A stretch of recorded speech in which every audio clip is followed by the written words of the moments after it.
Hi hello friend, कैसे हैं आप लोग। उम्मीद करते हैं कि आप लोग बहुत अच्छे होंगे और अपने स्वास्थ्य पर जो है आप लोग विशेष तौर पर ध्यान रखिएगा। ठीक है, तो आज जो हम चर्चा करने वाले हैं वो आईपीसी की धारा 96 पे चर्चा करेंगे।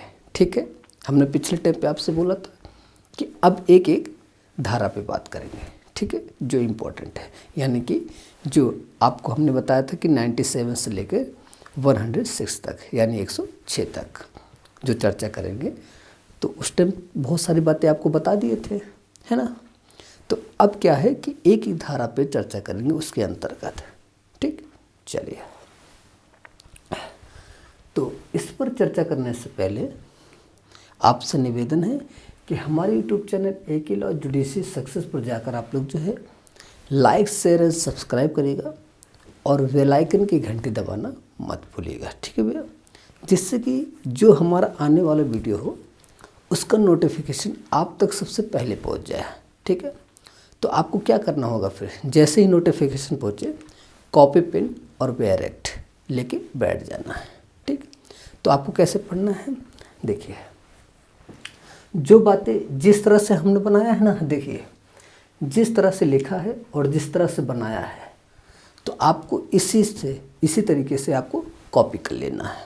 A4 साइज पेपर कहीं पे भी, तो इसको आप लिख लेंगे तो एग्ज़ाम के व्यू से बहुत ही बेहतर काम करेगा। ठीक है, तो अब एक बात देखिए, यानी इससे क्या होगा, बहुत ही आसानी हो जाएगी समझने में आपको। ठीक है, तो आप इसको बढ़िया से जब एग्ज़ाम हो तो सरसरी निगाह से अगर 1-2 मिनट भी देख लेंगे, जिस तरह से बना के रखे होंगे अपने चार्ट में कहीं पे भी, तो बहुत ही बेहतर काम करेगा। जब भी एग्ज़ाम देने जाएंगे बड़ा अच्छा ऐसा लगेगा कि सब कुछ आ रहा है लिखते वक्त। मेंस लिखेंगे तब भी समझ में आ रहा है, हाँ लिखते चले जा रहे हैं, तो बढ़िया से उसको ड्राफ्ट कर पाएंगे आंसर को। ठीक है, चलिए अब हम चर्चा करते हैं विरोधी और जो स्वयं की प्रतिरक्षा की बात करता है, 96 आईपीसी की धारा। ठीक, अब इसमें देखिए, तो आपको सबसे पहले एकाग्रचित होना है। देखिए जब भी अध्ययन करने बैठना तो सबसे महत्वपूर्ण बात यह है कि आप एकाग्रचित हो जाइए। जैसे मोबाइल का प्रयोग कर रहे हैं तो बस जिस भाव को देखना चाहिए, मान लिया आप इस चीज़ को पढ़ना चाह रहे हैं तो इसी को ही पढ़िए, और उस पढ़ते वक्त अन्य चीज़ों पे बातें यानी अन्य चीज़ों को मत सोचिए। आप बस मेन फोकस आपका कहाँ पे होना चाहिए, आपकी पढ़ाई पे होना चाहिए। आपकी पढ़ाई पे अगर फोकस होगा तो बहुत सारी बातें क्लियर होती चली जाएंगी। ठीक है, चलिए उम्मीद करते हैं कि समझ गए होंगे बातें, है ना। चलिए देखिए, अब कोई एक इंसान है, कोई भी व्यक्ति हो, किसी की भी ले लो बात कर लेते हैं। ठीक, तो अगर उस आधार पर देखा जाए, अपनी जो सेल्फ डिफेंस की बात होती है, यानी जो प्राइवेट प्रतिरक्षा की बात करती है, तो वो एक अपने बचाव को लेकर बात करती है। कैसे, जैसे कोई एंटी पार्टी कोई भी हो, जो विरोधी पक्ष है, वो हम पर ऐसा कोई आसन संकट की स्थिति पैदा करती है उस टाइम पे, और हम उस टाइम बचाव नहीं कर पा रहे किसी भी तरीके से। जैसे होता है कि मदद मिल पाए, तो अब उस टाइम पे क्या होता है, मदद भी कैसे, जैसे मान लीजिए आसन संकट की स्थिति इतनी है कि हम लोग प्राधिकारी से मदद भी नहीं ले पा रहे हैं। सोचिए, जब आप लोग प्राधिकारी से मदद भी नहीं ले पाएंगे तो डेफिनेटली है तो अपना बचाव करोगे ही, यानी सेल्फ डिफेंस तो करोगे ही अपना बचाव। ठीक, संपत्ति अगर कोई चोरी करके ले जा रहा है तो बचाव करोगे ही ना। अगर जरूरत पड़ेगी तो बल का प्रयोग भी अच्छे से करोगे। ठीक, तो अगर किसी अन्य को भी लेके लिए तो उस आधार पे भी बचाव करोगे। कोई भी आसन संकट, कोई भी कैसी भी स्थिति आ जाए, कैसी भी परिस्थिति आ जाए, कैसा भी संकट आ जाए भैया, अगर जरूरत पड़ गई तो उसकी इच्छा जो है, उसकी इच्छा को पूरी नहीं करने देना आपको। अपने बचाव में अगर ज़रूरत पड़ी तो आप उस स्थिति में, अगर उस व्यक्ति का डेथ कारित भी हो जाएगा तो उस अपराध के लिए आपको बचाव मिलेगा। लेकिन सबसे बड़ी बात यह है कि अगर आपको बचाव के समय, उस आसन संकट के समय, जब आप लोग प्राधिकारी से मदद ना ले पाए, जब ऐसा कोई ऐसी बहुत कठिन, कोई ऐसा बहुत ज़्यादा आसन संकट की स्थिति आ गई है कि डेफिनेटली ही नहीं ले पाओगे आप, तब तो आपका बचाव है। ठीक है। अब विरोधी पक्षकार, अब देखिए उसका क्या सबसे बड़ा विचार है। वो मान लीजिए पिस्तौल लिया और पिस्तौल जो है आपको मारने के लिए उस इच्छा से तान रखा है, तो क्या करोगे फिर? अब उस स्थिति में, ऐसी आसन संकट की स्थिति में आप कैसे लोक प्राधिकारी का आप मदद नहीं ले पाएंगे ना। तो यही बात सोचिए, जब आप ले नहीं पाएंगे तो फिर उस स्थिति में अपना तो बचाव करोगे ही, क्योंकि उसकी इच्छा को पूरी नहीं करने देना आपको ना।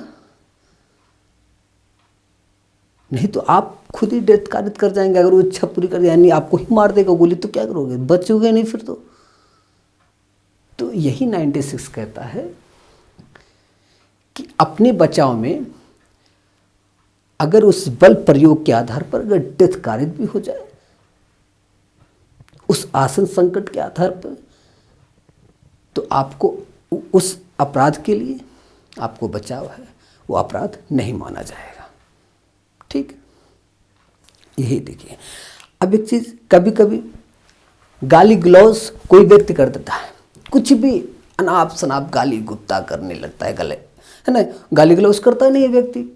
देखिए कहीं पे भी देखिए, किसी प्रकार से अजीबोगरीबी बातें बोलने लगता है, यानी कि उकसाता है कि ऐसा कोई कृत्य करो। तो आपको धैर्य रखना है, कहीं ऐसा तो नहीं कि आप अपना धैर्य खो जाए और अचानक अपने बचाव के लिए पिस्टल निकाले और मार दें। इससे बचाव नहीं मिलेगा कि गाली गलौज मात्र से आप पिस्तौल यानी कि पिस्टल निकाल के उस व्यक्ति को गोली मार दीजिए। तो इस पे आप बचाव नहीं ले सकते हैं कि ये अपराध नहीं है। भाई वो गाली गलौज की बातें तक हैं, अगर बातें वहीं तक समझदारी के साथ समाप्त हो जाती है तो क्या ज़रूरत है बंदूक की, क्या ज़रूरत है कि पिस्तौल से उसको गोली मारने की? कोई ज़रूरत तो नहीं है ना। तब सोचिए आप, अब मान लीजिए, अब इसका मतलब ये नहीं है कि घर में कोई प्रवेश करे चोरी करने के उद्देश्य से, उसका आशय है, ऐसा उसका इंटेंशन है कि चोरी करने का। जब उसका आशय चोरी करने का है तो आपको अपनी संपत्ति बचाने के लिए उसकी इच्छा को पूरी नहीं होने देना है। तो अगर आपको बल प्रयोग करना पड़े तो वो अपराध नहीं है बचाव में, तो डिफेंस कर रहे हो ना अपने। ठीक है। तो जो सेल्फ डिफेंस की बात करता है, यानी आईपीसी की धारा 96 में इन सारी बातों पर चर्चा की गई है। ठीक। तो इसका मतलब यही समझिए कि कभी भी कोई भी अस्त्र शस्त्र लेके आता ही है, डेफिनेटली जानते हो, कोई भी घर में चोरी प्रवेश करेगा तो डेफिनेटली इतना है कि उसके पास तो कुछ ना कुछ तो होगा ही, अस्त्र शस्त्र, किसी से भी वो वार कर सकता है आपके ऊपर। तो आपको सेल्फ डिफेंस के आधार पर अपनी संपत्ति को बचाने के लिए अगर बल का प्रयोग करना पड़े तो आप डेफिनेटली करिए, तो अपराध नहीं है, आपको बचाव मिलेगा। ये बात क्लियर है, ये बात जो है कंठस्थ कर लीजिए अपने माइंड में। ठीक है। चलिए अब एक चीज़ और ध्यान दीजिएगा कि बल का प्रयोग कितना करना है, कितना नहीं करना है, तो उस समय जो स्थितियां होंगी, जो उस समय ऐसी जो तथ्य या मामले, जो उसका जो परिस्थिति होगी, उस आधार पे आपको बल का प्रयोग कितना करना है वो उस मामले पर निर्भर है, यानी उस तथ्य पर निर्भर है। ठीक है, क्लियर हुआ? तो अब यही सीधा सीधा समझिए एक सेकेंड में कि कोई व्यक्ति कोई आसन संकट की स्थिति में हम पर वार करता है और उस समय हम अपने बचाव के लिए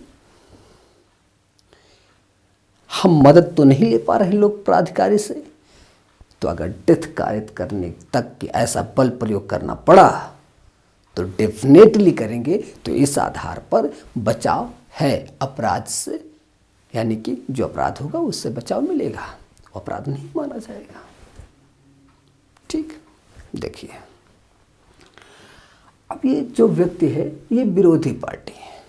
ठीक, अब ये जो व्यक्ति अपनी स्वयं का प्रतिरक्षा कर रहे हैं, यानी सेल्फ डिफेंस की बात कर रहा है, ये जो व्यक्ति है प्राइवेट प्रतिरक्षा की बात हो रही है। ठीक, क्लियर हुआ? अब व्यक्ति ये उतने ही बल का प्रयोग कर रहा है जितनी बल की जरूरत है इसको, इस व्यक्ति को।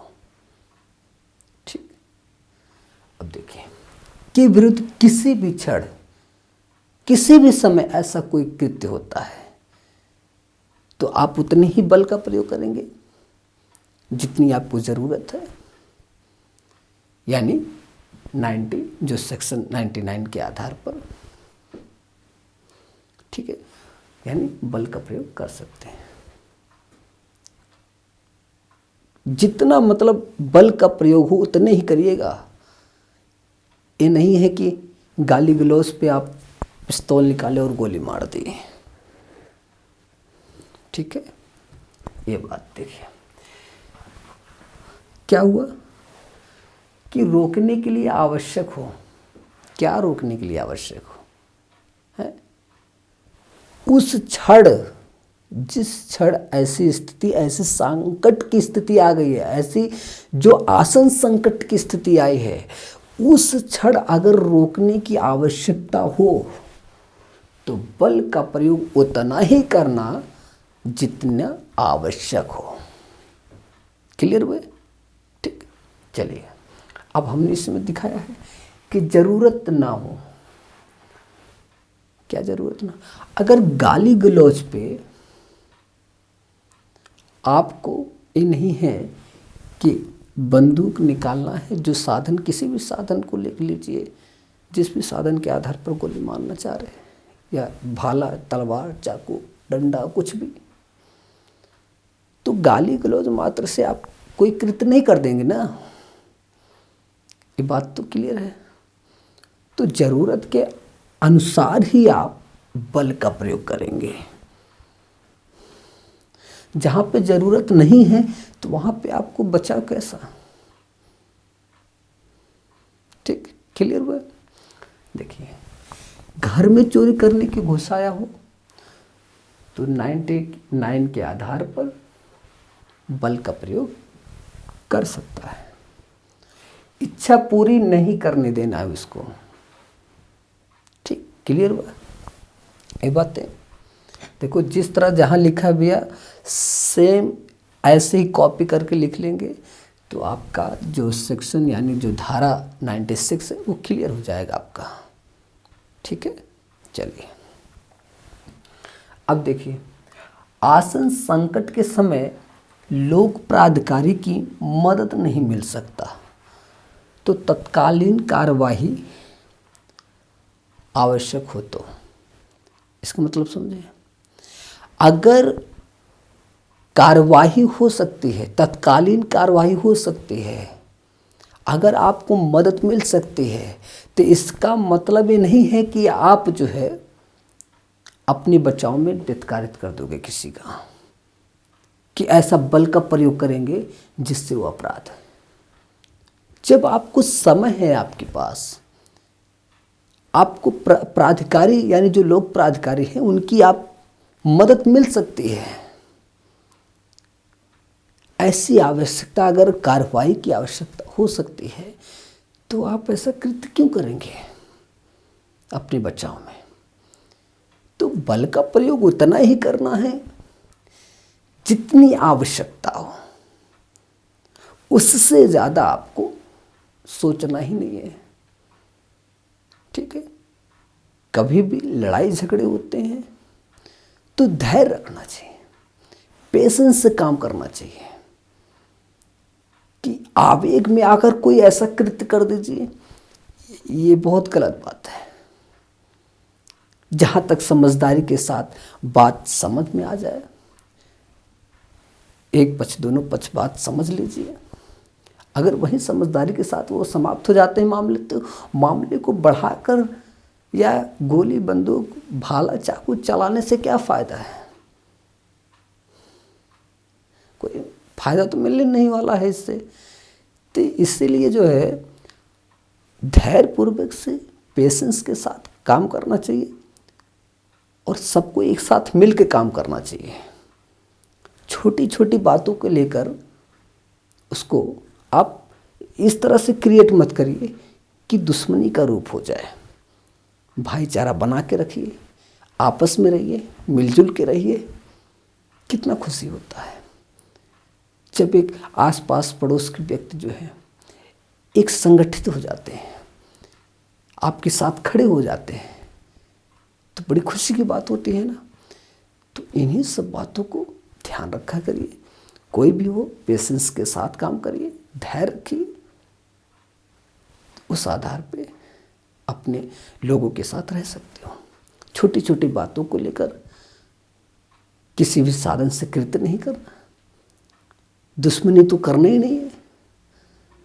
प्यार से सब एक साथ मिलकर रहो, तो इससे बड़ा खुशी कोई खुशी नहीं है। ठीक है, तो हमें जहाँ तक उम्मीद है ये बातें क्लियर हो गई हैं। तो अब हम तो जो भी कोशिश करेंगे जितना भी हो सके, जो आपको लीडिंग केस होगा वही हम बात करेंगे। ठीक है, हम अदर केस पे तो बहुत सारे केसेस हैं, तो हम हर केस को नहीं बात करेंगे। बस आपके इम्पॉर्टेंट जो आपके एग्ज़ाम के व्यू से हमें बहुत अच्छा लगेगा। अब इसमें भी आप जितनी हम बताए हैं, इसमें आप एग्ज़ाम्पल लिख दीजिए। एग्ज़ाम्पल लिख के 3-4 पॉइंट बना लीजिए एग्ज़ाम्पल में, और वो सारी बातें इंगित कर दीजिए। आपका तो एग्ज़ाम्पल में बहुत सारी बातें लिख सकते हैं ना। जब आपको आपको थ्योरी पता है तो एग्ज़ाम्पल में बहुत सारी बातें लिख सकते हो आप।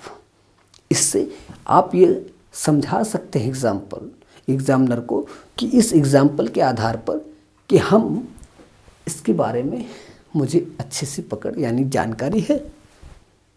तो आप एग्ज़ाम्पल के आधार पर भी दिखा सकते हैं, ए बी करके। ए ने बी को इस तरह से, ऐसा जो भी मैंने बताया उसको इसी तरह से आपको दर्शा देना है। तो अच्छा क्वेश्चन का आंसर बड़ा एकदम अच्छे से सुव्यवस्थित तरीके से दिखाएंगे तो कितना सुंदर होगा वो जब ड्राफ्ट करेंगे। तो हम बस लीडिंग केस की ही बात करेंगे जो बहुत ही इम्पोर्टेंट होगा, हम उसी की चर्चा करेंगे।